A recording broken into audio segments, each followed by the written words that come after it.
dengekeun ku sia koplok. Jadi jelema teh ulah sok loba ngeluh goblok sia mah.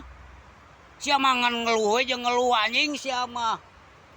Atuh ye dengekeun, lamun sia ngeluh wae mah anjing sia teh moal maju hirup teh.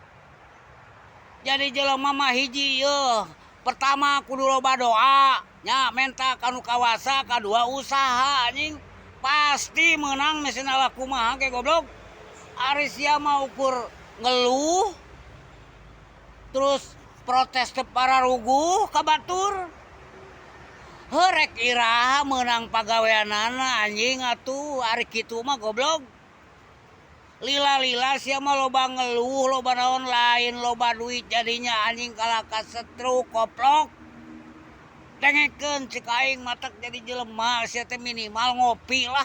Mun isuk-isuk teh ameh teu loba ngeluh. Sia mah aing lieur pokona ningalikeun sia mah ngeluh jeung protes.